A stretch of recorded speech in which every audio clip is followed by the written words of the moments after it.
makes me want to order a steak, I guess, right? For the beef people. What was that, Magnificent Seven? Magnificent Seven, that's exactly right. We're a few short here. We went quality rather than quantity. Gentlemen, thank you for doing this. This has been a bit of a tradition. As you can see, you fill the room, so people are here to hear your thoughts, your insights, your comments, and maybe we'll make a little news today as well. Let's start with this week. Both of you have reported earnings. You've knocked it out of the park this week, so congratulations. Jamie, you started the week. James, was it yesterday, the day before? So how are you doing? What's your secret sauce? How are you achieving the kind of returns and the kind of numbers that you put up this week? Jamie, we'll start with you. So welcome everybody, thrilled to be here. And I really don't pay that much attention to quarterly earnings. You have to report them, you have shareholders, but I think for most companies, the way you earn money this quarter, the decisions you made over the last 5, 10, 15 years, technology you built, things you inherited. So we just try to keep on building, branches, people, clients, products, services, unit by unit, business by business over an extended period of time, and try to create some competitive advantage if you can, which is hard to do in our business. James? I pay a little attention to that quarterly earnings. Maybe I have to more, but listen, it was, several years ago we went about de-risking the business model and building businesses that had a much more predictable flow. So exactly designed for a time when, the markets this quarter, and we saw it in all our businesses, that they were not terrible, but they were not terrific. And there's a lot of volatility. There are a few landmines to be dodged, and, having some very stable revenues for half of our firm, which we do, just gives us comfort coming into every quarter. We kind of know in bad times things will be fine. In good times, everybody's making money. In bad times, things are fine. And this was not a bad quarter, but it was an okay quarter, and the firm performed well. The team did a great job. But that's the ambition is not to have the negative surprises we had coming into the financial crisis and for the periods after it. We all showed up in Washington this week. The IIF had written down their forecast. The OECD, other economists have had a fairly dour view of the global economy. We had a board meeting yesterday, 40 CEOs and chairmen sitting around the table. They were somewhat more upbeat. I wouldn't say they were optimistic, but more upbeat than the economists. Why the dichotomy, Jamie? Well, how do you see the world? Yeah, I don't know what the economists were saying in total. The world was growing at 3.5 or 3.7%. So I think when a year ago, the IMF thought we might have the fastest year ever. And that's obviously coming down the whole time to a number like, I think it was like 2.7 or something like that. Remember, that's still $3 trillion of global growth. There's a huge amount of growth. So most of us wouldn't look at that as dour. And if you turn to CEOs in the United States, the consumer remains quite strong. Their balance sheet, their confidence, their spending, wages going up, household formation going up. It's the business side is a little weaker globally, and business confidence has come way down. Businesses pay attention to geopolitics, and obviously there's China trade and China, America, and all that is causing consternation and starting to change decisions. People are slowing down in certain investments they're making. They're slowing down, figuring out where they want to put supply lines. And so that slowed down the business side. Whether that caused the United States to go into recession, probably not. Because that 70% is almost never let us down when they have the money to spend and wages are going up and people entering the force. So yes, global slowdown. It just not be on the way down. It may just slow down and level off. James, the consumer can carry the U.S. economy, and what are you hearing from your clients in the season? The consumer's balance sheets are in very strong shape, absent the student lending, which is a particularly sort of odious thing that's happened over the last 30 years, the amount of debt that these kids have. But consumer balance sheets are strong. Can they carry it? Yeah, until sentiment and emotion changes that. So the risk has been all the headline risk, the endless political, geopolitical discussions, the actual reality of the damage geopolitically relative to any other decade, the last 6 decades. It's pretty modest, right? We've had real big wars in the last 100 years. We've had real geopolitical turmoil. We're not in that phase right now. We're in trade dispute phase. So I'm like Jamie. I mean, we're both optimists, and it's easy to live that way. But I think we're also realists. We've seen a lot of things over a long period of time. It's not that bad right now. But the headline risk, bleeding into consumer psyche, bleeding into consumers cutting back on spending. That's when that combined with the corporate cutback, that's when you tip into the recession. By the way, recession itself is sort of a cleansing. It's not necessarily the be-all and the end-all. It's a question of how deep and how long. The U.S. is running huge fiscal deficits, $1 trillion a year, 4.5% of GDP at the top of the cycle. Not what you would expect given where we are in the expansion. But no one seems to care about deficits anymore. Is that a mistake? I would tell you that it's not going to cause a crisis immediately, like the next year or two or three. The United States can afford a deficit like 80% of GDP. The mistake would be if we don't realize that down the road it is not completely sustainable. So in America, if you look at that number, 80%, they'll go to 90 to 100, and it's a hockey stick, almost all based on medical entitlements. The increase is all medical entitlements. And obviously, the sooner you deal with it, the better. Don't wait for it it'll deal with itself at one point. And remember, our 80% debt to GDP, that compares to Japan, which is like 250%. So who you owe the money to, what you spent the money on, those are important things, but it's not today's crisis. And so I think we have time, whether we ever have the political will. I mean, you've seen Detroit go bankrupt, you've seen big states are going to have fiscal problems in other cities, and we know it's happening. It's just a bad idea to watch that train coming down this track, and 3 or 4 or 5 years later it's going to run you over, and you know it today. So I do think we should react to it. We don't have to be hysterical over it. James, let me ask you about interest rates. Interest rates are low. We see yield curves around the world, which make it problematic for some banks in certain regions. Sure. Central banks are under assault in certain capitals, certain locations. Do you worry about interest rates too low for too long? And do you worry about the independence of central banks? What Europe is experiencing with negative rates obviously is really bad. So not just for the financial sector, but broadly for the economy. Do I worry about too low? I mean, listen, the Fed's job is to manage the excesses and to prop up the weaknesses in any economic cycle. There's no rule book that they sit back with that Jay Powell's got on his shelf behind him saying, at this point with this information you shall do X. There's a judgment call, which is why you have the FOMC. I personally would be more cautious bring rates down because you're using up one of the tools that you have. I've been in that position for the last 3 years. I've been wrong, apparently, according to the market, because the market is continuing to price in a further couple of cuts. At this point, I would probably price in one more cut for the rest of the year. And then I would really sit back and watch and wait. As to the Fed independence, the Fed is a phenomenal institution. They're rich in talent.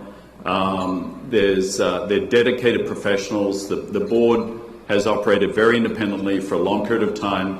This is not the first time there's been political pressure on the Fed. So to be fair to the administration, the rhetoric, this is not the first time that the executive branch has tried to interfere or influence somehow monetary policy. I'm highly confident that the Fed governors will retain their independence. Jim, I'll ask you the same question with an added twist. $16 trillion worth of negative yielding debt in the world. What is that telling us? Well, I totally agree with James. I think it's an issue. I think it's a lesson. I think when they did it early on, to save basically what you thought that Europe may come apart because of the monetary union, but we don't know. I think they'd be writing books about this in 50 or 75 years, and the benefit of negative rates, if there was one, has huge negatives for savers, for lower income people, for investments, for capital markets. I would not buy debt at below zero. Never, not in my whole life. I would do anything but buy debt below zero. There's something irrational about it. And the laws, it's one of the great economists did talk about, the rates go from 3% to 2%. That's the same as them going from 0 to 1. And I just beg to differ. I'm not sure the monetary rules are the same at negative they were at positive. In aerodynamics, there's this phenomenon that the wind patterns over an airplane wing go a certain direction, but over a certain speed they reverse. And I think you may have a little bit of that here. So getting out of this is going to be an issue. And you also asked the why. The secular stagnation, global growth. No, I think there are a lot of reasons. And it wasn't because of a savings glut or secular stagnation. It's because of bad policies, changes in rules and regulations, bad, all around infrastructure, work skills, things which are hurting global growth, which have nothing to do with monetary policy or fiscal policy. And so I think we should be more broader based when we analyze the problem. So it is what it is, and we'll be able to deal with it. I hope to God it doesn't come here. I agree with James, too. The United States, we're growing at 2%. You know, in the normal environment, that means the short rate should be 3%, the 10-year should be 4.5%. And it's not. You know, so you said 16 trillion of bonds at negative rates. The central banks of the world bought $12 trillion of debt. That means they took it out of the market, they replaced it with cash, and they all did something different with that cash. And that kind of sloshed all around the world. It obviously had an effect of reducing rates, which had other effects. So it's going to be a great lesson for the future generations to learn what to do and what not to do. Just coming back to the deficit thing to sort of pick up this thing, that you can get away with large deficits, as Jamie said, only for so long. An amplifier of that will be when you stop having population growth or productivity improvements. So, one of the beauties about this country is, and I'm one of the lucky immigrants to it, is that we've had tremendous immigration and successful and better population growth, but tremendous immigration. If that actually gets clamped down, and you're having a smaller percentage of the population going into the workforce to support all the entitlements that are coming out the back end, you have both an income problem and an expenditure problem. And a government that is if you play with both of those levers and get it wrong, then you've got a whole different ball of wax. The US has been lucky. It's an incredibly vibrant, growing economy, and has been for a long time. But there are reasons behind that vibrancy, and part of it is immigration and population growth. I just had this, so think about this, okay? Because look at the big picture. I would love the economists to take this one up. America has been vibrant, but if you look at an average recovery, okay, over a 10-year period after a big downturn, it should have been 40%. So one of the things we always ask in business is, what should it be? Not what is it, not something to change, like what should it be? It should have been 40%. It was 40% after 72, 82, 87, the 90s, 97, and 2000. And, why not 40%? And what's the effect of it not being 40%? So 40% means that today we'd have $4 trillion more a year of income. So that deficit would be far different than that. 2.5 would probably be in the pockets of citizens. We talk about income, and income is not going up rapidly enough. And also, when you talk about the supply of capital, well, obviously, that we're growing at $4 trillion more a year, there'd be a lot more capital requests. You probably would have had higher rates of faster growth. And when companies aren't growing, they need less capital, less for receivables, less for payables, all these various things. And all these things relate to each other. And yet we try to identify one and not the other. And I agree, the reason which held us back is our lack of infrastructure, work skills, our excessive bureaucracy around small business formation, our healthcare system, which, well, is among the best in the world. It's 18.5% of GDP versus 9% for our global developing nation competitors, and we don't have that kind of improvement in health. So there are all these reasons why what we're experiencing today, it just doesn't relate to one thing. It relates to a whole bunch of other things. We should do a little better job studying and answering. There are 8 million unfilled jobs in the United States. You mentioned immigration. Are you having a hard time finding and keeping talent? Are you recruiting the type of people you want? We're not, but I think the better question is, we survey people all the time. And so now you're getting complaints from people that can't find it. All different levels, by the way. It's not just, people started jobs, all different levels. That's a good thing. I mean, we were sitting here 3 years ago, we said incomes aren't going up enough, we need more wages. So it's a good thing. And businesses tend to complain when it gets tight. That's why wages go up. The problem with the 8 million is the mismatch between who they are and where they are and what they're trained in. And again, that's why I say work skills. Our education system used to do a great job turning out kids who are job ready, or went to vocational school or community college, job ready. We don't do a good job of that anymore. Yeah, we're not. I mean, we don't have a talent issue problem, but that's because we're in major cities and industry that's obviously a well-paying industry, and it's really it's the mismatch is the problem. But remember where we were when Bernanke initially put out the targets for what he'd do with rates. The target was 2% inflation, trending to 6. I think it was 6 or 6.5% unemployment. Right. Or at 3.6, 3.7%. It's extraordinary. It's actually quite extraordinary. And there's no surprise that there's now starting to be wage pressure. There's starting to be, and I'm hearing from other CEO clients, that they're having pressure filling jobs that need to be filled. And again, I come back to immigration's a big part of this. You got to keep the pipes moving. So if their costs are going up in terms of labor, are they able to pass those prices on to consumers, or they haven't absorbed that and of margin compression? Well, if you look at the most recent earnings, the earnings have been solid. I mean, so I'm at individual companies, and obviously what's going on in the retailing sector with what Amazon has done to transform that sector. There've clearly been certain sectors and parts of industry that have been affected, but the corporate earnings remain solid in this country. Let's turn to regulation. There's a perception globally that somehow this administration has deregulated the financial services industry. I hear it wherever I travel around the world. Are you being deregulated? Do you see it? No. I think first of all, I always say the regulators take a victory lap. Dodd-Frank did fix the lack of, in certain areas, lack of capital, liquidity, resolution ability. I take Lehman Brothers as an example. It wouldn't happen today. It would have had 2.5 or 3 times as much equity capital. It would not have failed. If it did fail, it would have had 120 billion of TLAC, so it would have been the most over-equitized firm in the world at the moment of failure. And the FDIC, no one had the legal authority to take it over. Now they do. And they've got the people and the capability and knowledge to manage it. They could fire the board, they could fire management, but the money will keep on moving around the world. Remember, it got locked up in pockets of the world. Lehman simply wouldn't have happened. Now, in addition to that, there were tens of thousands of other rules and regulations put in place. And all the industry is asking for is calibration, coordination, lack of duplication. A lot of this stuff costs clients money. It's not just costing us. And so we've had some. I think there are a lot of more good conversations. The tone is better. The regulations that people talk about, they're dramatically reducing regulations in banks and fold. These are teeny, weeny little adjustments at the margin that make virtually no difference. They're not backing out all the rules and regulations put in place. So anytime you have so many things take place, a rational person would look at calibration, coordination, and with an eye, by the way, to maximizing growth. So the fact that we haven't done things in mortgages doesn't hurt me, doesn't hurt JP Morgan. It hurts the ability for people to make mortgages to lower income people. The lack of securitization markets. A lot of these things inhibit the markets. We need, in Europe, they need a much stronger capital markets. It was some of the regulations that inhibited the development of real capital markets.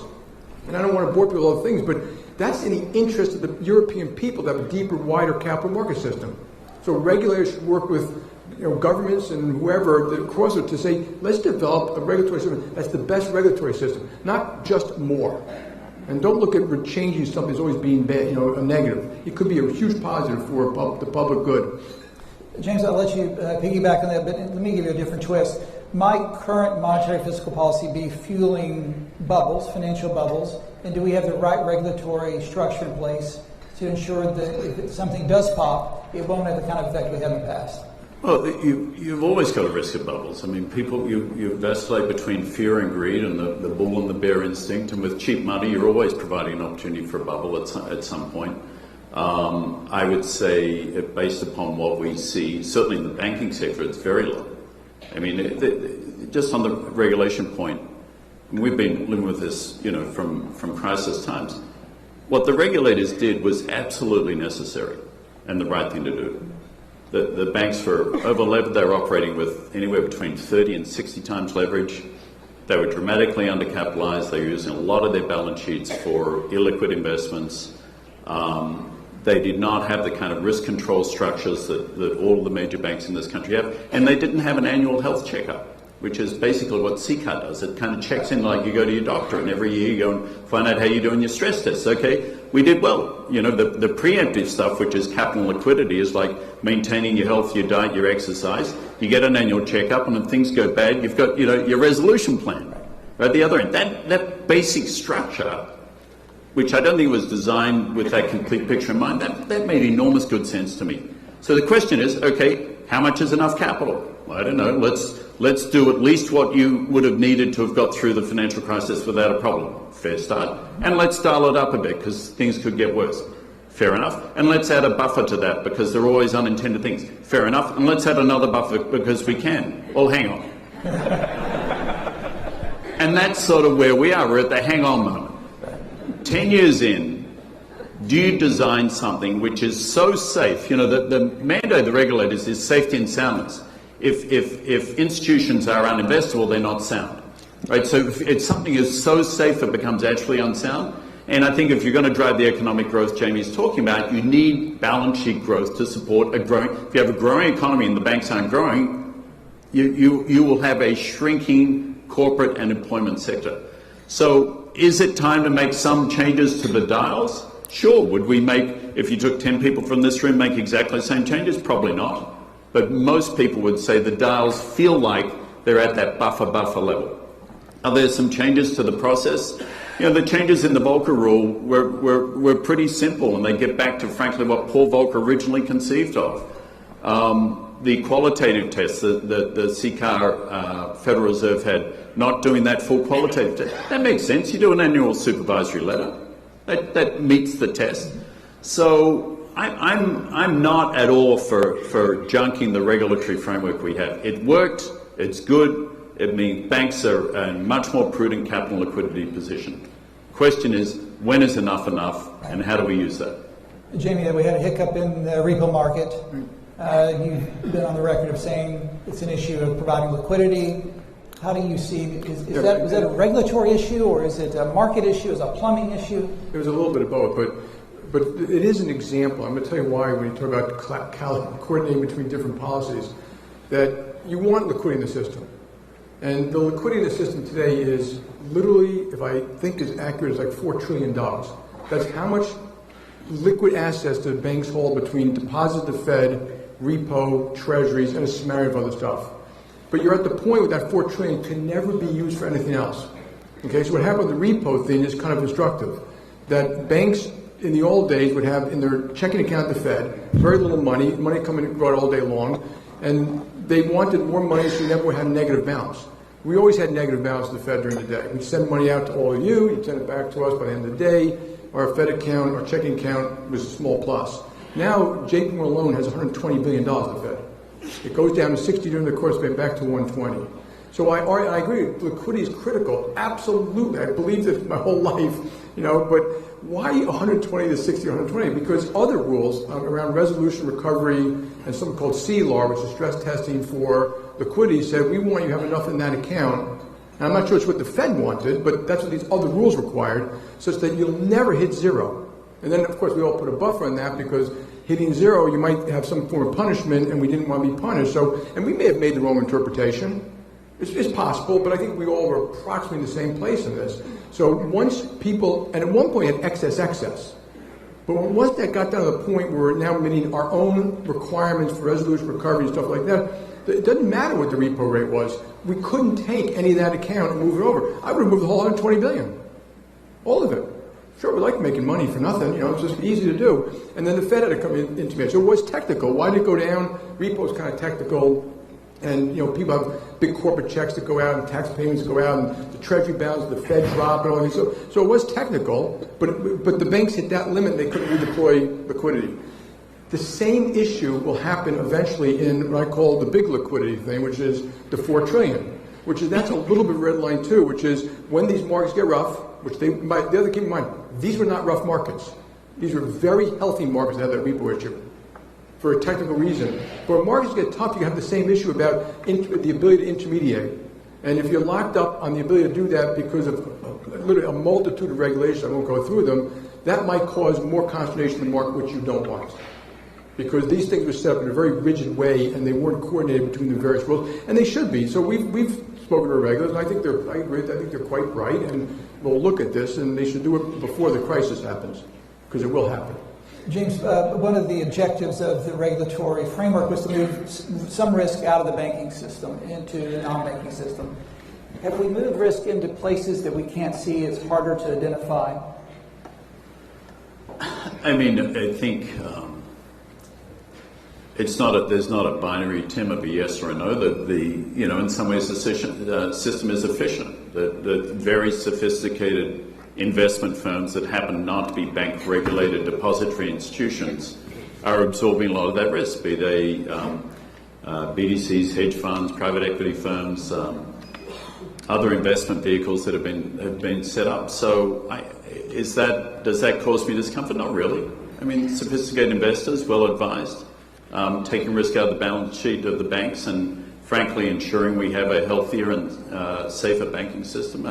It doesn't bother me. I mean, there are other areas, whether it's clearinghouses, whether it's cloud service providers. There are lots of other things that have evolved since the financial crisis that you could argue that's where the sort of hidden. It's always the risks that you don't know about. Anything we're talking about today is not something that's going to cause the problem. Right. It's the things, the unintended consequences from the way industries evolve and morph, and that's what I think why cyber is so important across not just the banking sector but the whole system. I'm going to turn to technology with one last question to you. Over the last few years, you've talked passionately about the drop in the number of publicly held companies. Why has that happened? How can we resuscitate public markets? Yeah. I agree with him about the shadow bank, but the only thing is it's growing rapidly. So if you're regular, I agree, it's not an issue. It's a perfectly normal market thing that people do it, but you so much to keep an eye on it. We do it like a shadow banking book report, so we try to make sure we understand the risk. And we lend to shadow banks because we obviously were concerned about that too. And the question was about public markets. The number and I agree that of publicly financial traded utilities companies. it's amazing. We've gone in this country from 8,000 to 4,000. And I don't think as a matter of public policy, that's a good thing. So if you look at other countries, they're going up. And now, of course, I'm not against private equity. A lot of it ended up in private equity. Some was in consolidation. The 4,000 companies are bigger. It's hard to figure out exactly why. I suspect because, and again, I'm in favor of good corporate governance, but when shareholder meetings end up being a farce, when litigation can be just crippling to certain types of companies, when boards of directors are spending all the time, and if you don't believe me, talk to any one of them, crossing T's and dotting the I's, as opposed to talking about the business problems, the business issues, operational issues, strategy, major risk, which is cyber, I put in that category, then people, it's just easier to be private. So if you actually interview people, they say much better. And they can compensate, they can specialize compensation that's not in the eye of the public, who has a different view of how you maybe should compensate someone. And I think we are driving companies to the private market. If we could, I would go private. I could. I think being a public company has real negative downsides to it, and so it shouldn't be that way. It takes away the ability of the public to invest in companies, right. And it takes away because they can't invest in some of these other vehicles. So I think it should be looked at very, very, very carefully. And then we should have a public policy debate around how do we want public companies to be governed, do we want more or less, because this trend has been going on now for a long time. I would say it's sort of the confluence of a lot of things. There's a lot of money available through professional industry that wasn't around effectively 40 years ago. I mean, it was still relatively small 20 years ago, the private equity space, and there is a lot of money going in that space. Secondly, as you get slower economic growth, companies like ours looking for ways to grow are going to be buying other institutions, both public but also taking public companies out of the market by buying them, but also companies that would have gone public by buying those. And thirdly, as Jamie said, it's a burden to be a public company. There are some joys of it. You obviously have more liquidity with your ownership structure. You have, in many regards, more credibility. You're vetted by institutions like the SEC. So there are obvious positives that come and give you credibility as an institution. And the negative, we just, as you kicked it off today, Tim, we just finished our earnings report. I don't know how much time Jamie's team spent on it, but it's a lot. And the funny thing about quarters, they come around with an alarming frequency. And I haven't figured out a way to stop that. So, why wouldn't we just report revenues every 3 months and do a full earnings release every 6 months? Would the world be really worse off for that? So there's a lot of, and the shareholder meetings, we have more security guys in our shareholder meetings than shareholders. Well, actually, they're shareholders too. So, but it's kind of insane, right? You're sitting there talking to 3 people, and maybe you get a lot more people coming to you. Probably do. Astor and Westchester, if anybody wants to come, it gets a little lonely up there. But there are certain things that are anachronisms of the way business was done 50 years ago. We need to move a little more modern, and I think that would help. Speaking of modern technology, between the two, you probably spend $20 billion a year on technology. Are you engaged in a technology arms race? Jamie, I spend a lot of technology then. What is your tech? We're about 12, 13 billion? 11.5. 11.5 billion a year. We're 4. Yeah. That's a lot of money. Yeah. Is it a tech arms race? Are you spending because you feel like you have to for defensive purposes, offensive purposes, and you feel like you're getting good value for the $11 billion you're getting? Yeah, so first, I wouldn't call it, it is what it always was, which is technology has been at the forefront of us changing things for customers and offering more, better, faster, quicker, cheaper. That's been going on my whole life. You wouldn't have mutual funds if you didn't have mainframe computers. And so these things have been adopted, and of course the benefit is the customer, cost of doing business is coming down, you get automatic services, real-time data with your thing, APIs, you can buy and sell things in your phone, you can get information on, you can move money all around the world. So that is competition. And so that part's new. The part that's different, okay, is that it's faster now. It's AI is real, digital is real, cloud is real, and it's really faster. You can organize around it differently. So, the old days you might have a big statement system that had 100 inputs and 100 outputs, and you kind of do a release once a quarter. Now you have, you modularize it, and you can take a piece of it and they're changing every week. And so we have great products and services that we give people all the time that are part of a big system, but you can change that screen, that flow, that data. You can personalize it, you can customize it, you can make, you can design things the way you want. So it's still true. We have to do this to do a better job for a client. The difference is it is faster, tougher. You can organize differently. There will be different winner losers because of that. But they're using technology to do better. That's been my whole life. And James, you noted that that creates new risk, cyber risk, moving to cloud service providers. Are these new infrastructures, critical infrastructures that need a regulatory regime put in place? I'm not sure I'm going to recommend new regulatory regimes on the stage. But listen, it's in everybody's interest. We'll put more stuff in the cloud. We're managing more data. We're investing in big data. We're investing in AI. We're investing in all machine learning, robotics, all of the things that you need to be. And for sure, they need. I don't know that it's regulatory framework so much as common standards.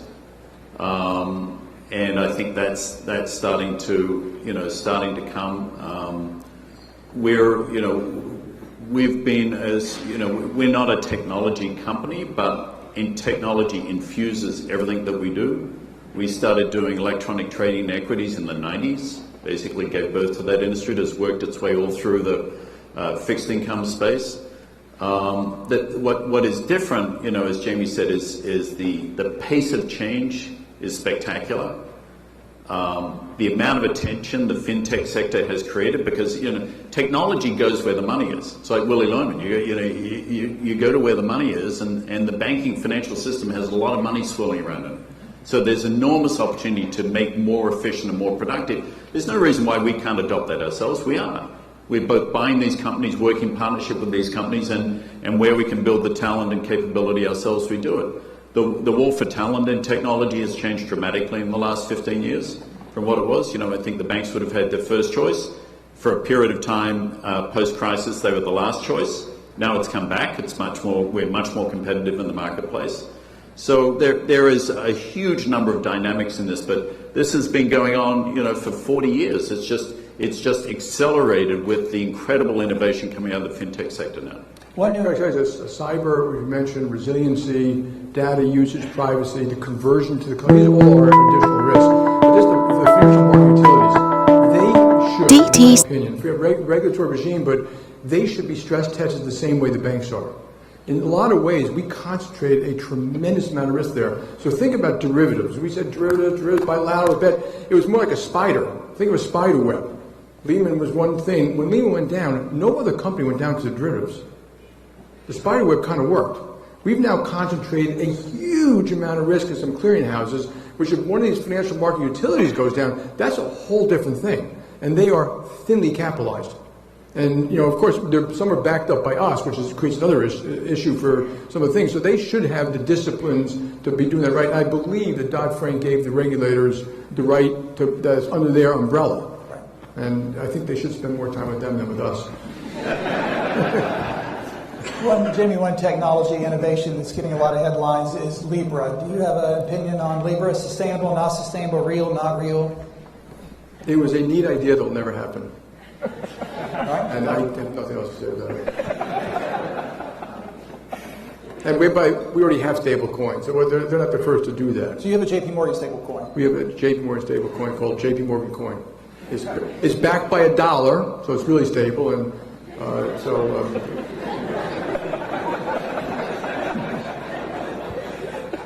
And do either one of you worry about competition from, and I hear this from, I heard at our board meeting yesterday, from internet platform companies that can scrape your data. It's an asymmetric relationship. They can use bank data, especially in Europe. They can use bank data, enrich it, and use it for their purposes. The banks don't have the same opportunity. Are you worried about internet platform companies taking away market share in any form? Well, there are two different issues. Yes, these companies are great competitors. They should come on. They're called capitalism. Some are good, some are not good. Some will do well, some won't. And obviously, we should be competing with them on a level playing field, stuff like that. People who are taking data from, now you all know this, but a lot of you gave your bank account to someone many years ago. You gave it to them for a reason, but they may still be coming in and taking your bank data every day, and all of it. Okay? That should not be allowed. So we've sued people over this. We've blocked people down. We will not allow it. We've put in place a system, which I think everyone should kind of do, which is we're going to tell you what data is being taken by whom, and you have the right to turn it on or off. So you control it. We're not saying they shouldn't do it. It's just you should know what it is. And so we've actually have deals that have been inked with several of these screen scrapers that do it the right way. And also, they don't come into our system, so they don't have your bank passcode. They get permission to get the data. We push the data to them. So they don't have unlimited access to your bank accounts. There are safe and secure ways to give people the benefit of aggregation and stuff without you not knowing what it is, where it is, and the people have access to your bank account. If that money is taken out of your bank account because an aggregator didn't have proper controls around your bank account, they may very well be liable, not us, which means your money's not money good. So just keep that in mind. James, are you concerned about internet platform companies that engage in financial intermediation-like activities but have a different rule book? I mean, as Jamie said, listen, we're in an open capitalist world. It's a competitive world. You take all manner of competitors. We had, back in 30, 40 years ago when the online brokerage business started, right? Which was, by the way, it was a plethora of many, many companies. It's now basically 3. That's the other thing is, in this industry, you need scale in almost everything you do. There's a reason that institutions get very big. Just the resiliency, the cybersecurity, the operations support, the risk management, all of these things drive scale. So you see consolidation going on. And listen, we take our competitor, we worry particularly about, in our set of businesses, it's probably less relevant than what Jamie's doing, dealing with hundreds of millions of consumers around the world. But we rely upon our expertise and our brand, our capability, and we've got to have best-in-class data management. We've got to be as good and better dealing with our clients' data than anybody on the outside could possibly be. And shame on us if we're not. Both of you just used the word capitalism. Let's talk a little bit about that. Jamie, you're the chair of the Business Roundtable, one of the most prestigious organizations around. It's incredibly well run, great work. You've just come out with a change in policy, been in place for a long time. Yeah. The Wall Street Journal's editorial page has attacked you as selling out to the left. Elizabeth Warren said if you really believe in what you've said, you'll vote for her bill, you'll codify it. She's attacked you as being insincere. So if you're being attacked from the Wall Street Journal editorial page and Elizabeth Warren, have you got it right? Absolutely. The BRT, first of all, I think these large institutions have been great institutions in terms of how they treat their employees. Most of us give medical and dental and retirement and gyms and training and advancement and the first rung in that job, leads to these great jobs over time, and we take great care of our customers. Obviously, you fail in our society if you don't. Doesn't mean we don't make mistakes. And all of us do community-related stuff as if you were a small-town store. You take care of the local, you serve in a local Little League, a religious institution. So we all do a tremendous amount of training and jobs and working with mayors and governors and presidents around the world and prime ministers to do a great citizen. But the statement we had before said, basically it was fiduciary responsibility, which the American public hears is legal, and primacy or shareholder value, which the American public hears is rapacious short-term profit-taking. And that's not really what we do, so it was an evolutionary statement, and we didn't get rid of shareholder value. We said shareholder value and customers and employees and communities, no different than, and someone wants to make it simpler than that. It doesn't have to be simpler than that. If you fail at any one of those, you're probably going to fail. So there's nothing wrong with saying you need a quarterback and a running back and a defensive line. You need all of them to succeed. And to say this one measures against that, we're going to weigh and measure them and stuff. So I think the Wall Street Journal, in my view, is confused between how we speak to the American public with this simplistic thing about shareholder value. We still have a fiduciary responsibility. We still want long-term shareholder value, but these are the key ways you get it. And we're telling the American public the truth to say that we are devoted to doing these things well. And on the left that says prove it, well, honestly, we already do a lot of those things. And I think it gives people a chance to talk about all the great things we do. And we could acknowledge things that don't work in society. So a lot of, when I hear people talk about it, even the Democratic left, it's okay to say they're kind of right about X. Our inner city schools didn't work. They did not work because of us, because of big companies. That's just not true. But we can be more involved in that. Income inequality, that's true. It's gotten worse over the years. We've studied it many different ways, and there are things we can do to help that, and there are policies that can help that. So I think we should be engaged in making society and the world a better place. But the notion that socialism, okay, and let me just real quick, I know I'm taking too much time on this, but free market capitalism, free enterprise, and freedom are inextricably linked. Freedom of speech, freedom of religion, and freedom of enterprise are capitalism. Okay? And the notion that somehow the governments, the Constitution was written to say that all the rights belong to you, the individual, other than these given to the government. Because what they were afraid about was a government that took control of everything. And, governments taking control of assets and companies, they start to use those companies for one thing only, keeping themselves in power. Using the company's assets to get votes.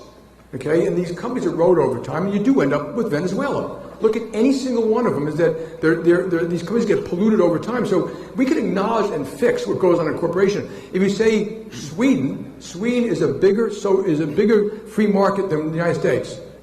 If you analyze that more of the assets there are owned by the private sector, they're very tough on it. They've got a better safety net than we do. They take better care of their people. I think we can do that too. We should analyze our safety net. We should fix it. We should improve it. We should probably have a negative income tax. We should improve our city schools. All these things. But that social democracy is not socialism. And so, it depends on how the battle plays out, what they really mean. But controlling companies is socialism. James, you signed the BRT letter as well. Obviously, you're taking care of your customers, your vendors, and the whole ecosystem within which you operate. Is it a communications problem? Do we just not do a very good job of telling the story of being a good community citizen? Maybe I had a pretty simple view of this, which is this is what we do. Why wouldn't you sign it? I think all but 7 companies signed it. Maybe they had some specific reasons, but it's just sometimes you need to just affirm the obvious. I'll give you an example. We have 4 core values that stand behind our firm, and one of them is do the right thing. Now, my test for a value is somebody else should have the opposite value. Well, nobody's got the value of do the wrong thing. So why do we have it as a core value? Because every now and then there's enough going on where you just got to affirm what is the obvious. And with the financial crisis, I felt we needed to affirm the obvious, that in complex financial institutions, when you do the wrong thing, it has catastrophic consequences. So do the right thing. Every day you walk in the building, come in with that mindset. It was sort of the same with this. Of course we're in our communities. We have the Morgan Stanley Children's Hospital at Columbia Presbyterian, and we're proud of that. People are proud of that. We want to be attractive to folks coming out of college. We want our legislators to think we're responsible citizens in their districts and so on. Because you know what? If you're not, banks get nationalized in some countries. But there's no ultimate right to exist. It's up to the population who elect the legislators, who engage the regulators, and so on. That's how the system works. So I felt, what the BRT team did, and Jamie and the leadership there, made all the sense in the world. It was, to me, just an obvious reaffirmation of what we do. And by the way, our employees and our clients are demanding we speak out on a wide range of social issues, which I resist the vast majority of, because our job is not to be the chief proponent of every social issue out there in the marketplace, but our job is to be responsible citizens in the communities in which we operate for the benefit of all of those communities. And obviously, if we don't do it right, our shareholders lose.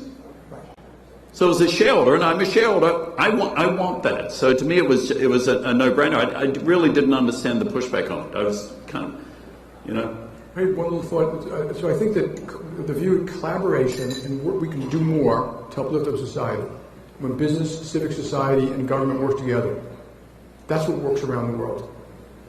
And you're not concerned about someone trying to measure the difference you're making and somehow coming up with a metric that says, you know, you said you were going to do X, you didn't do X, you were at 0.5X, therefore you failed. How do you respond to those who...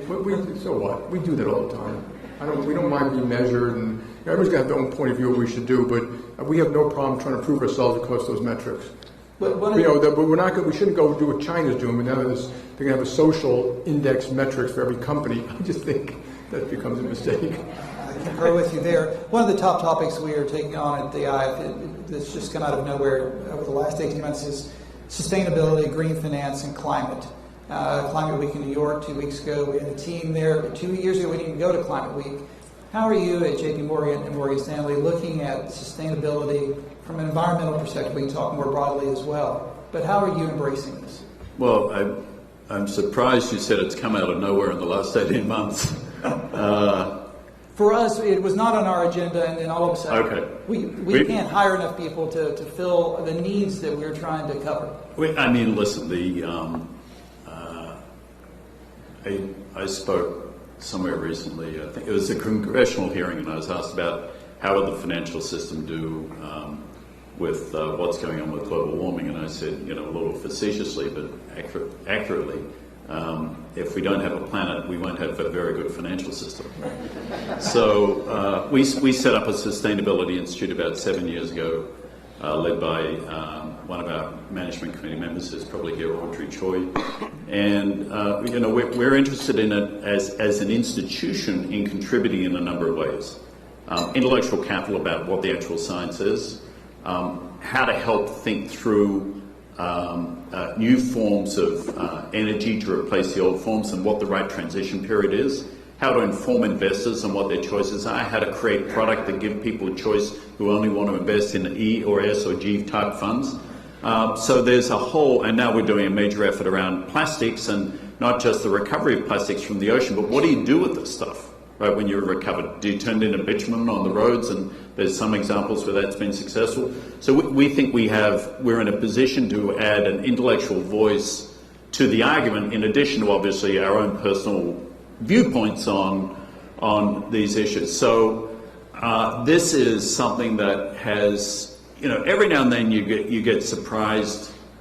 You think everything has like a slope of the gradient, the change rate, and you think, okay, the slope of the gradient is sort of 4% change rate, and over time, obviously, that becomes like that.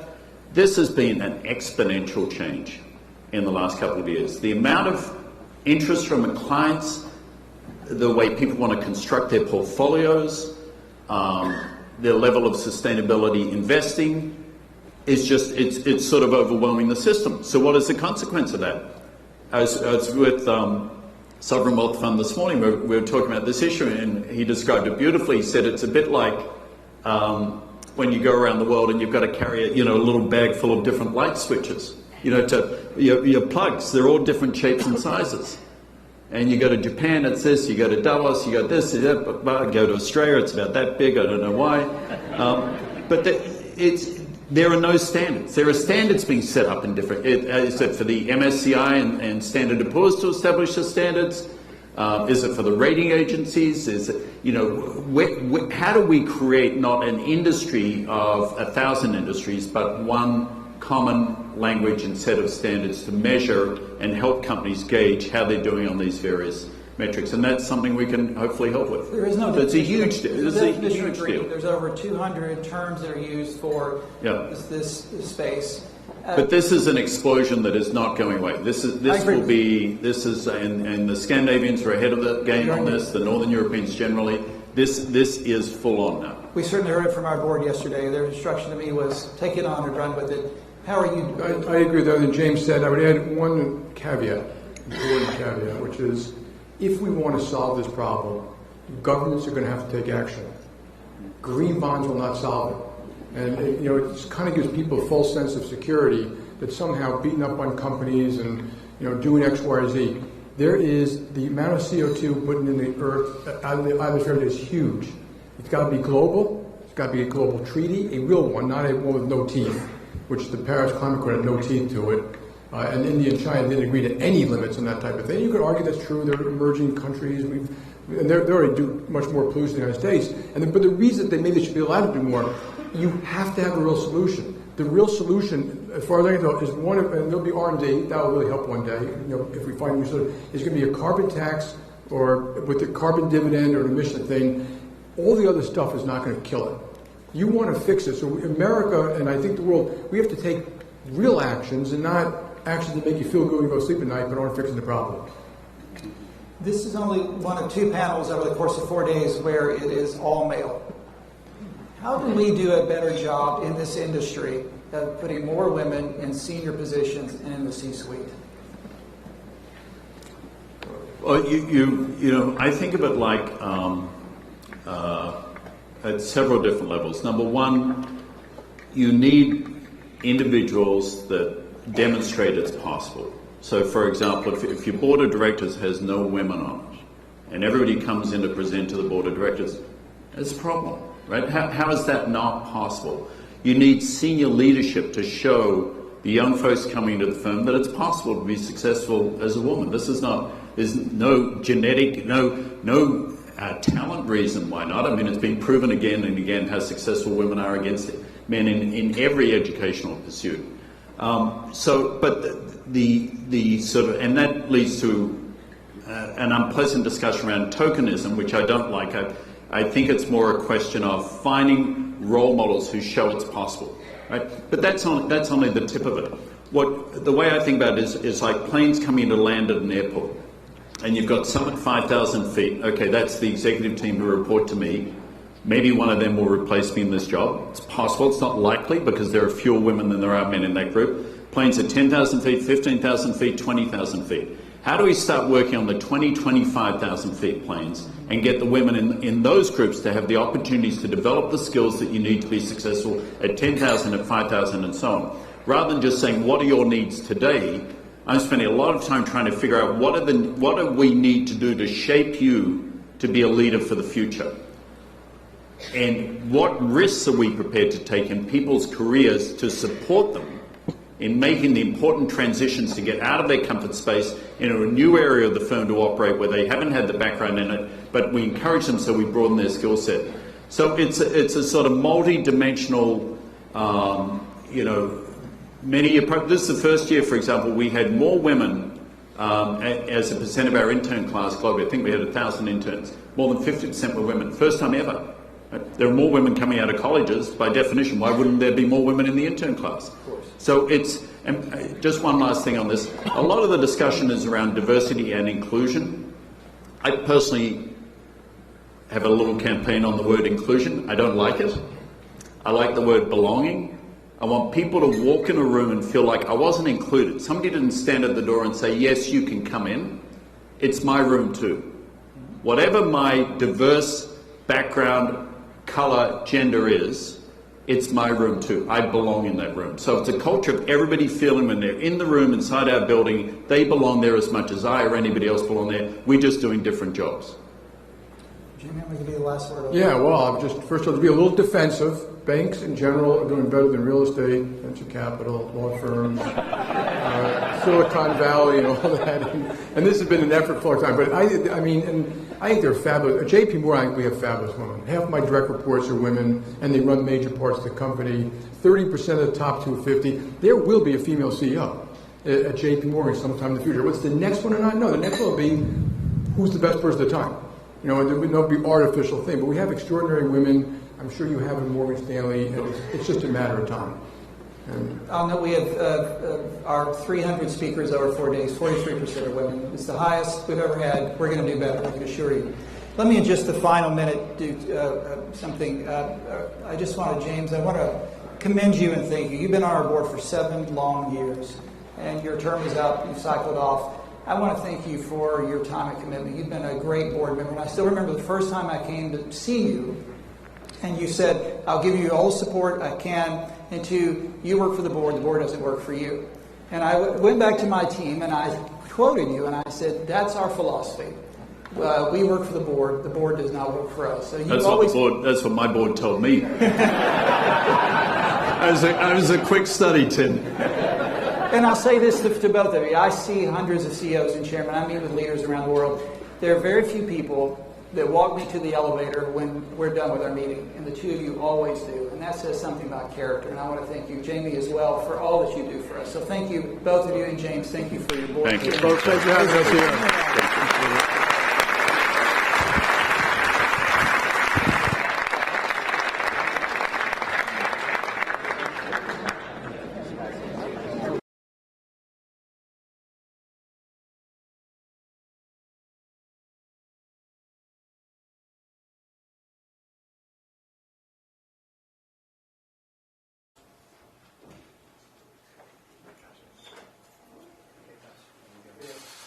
Hello, everybody.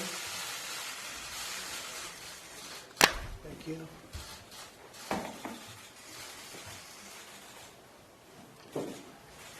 Hello, everybody. Okay. Thank you very much.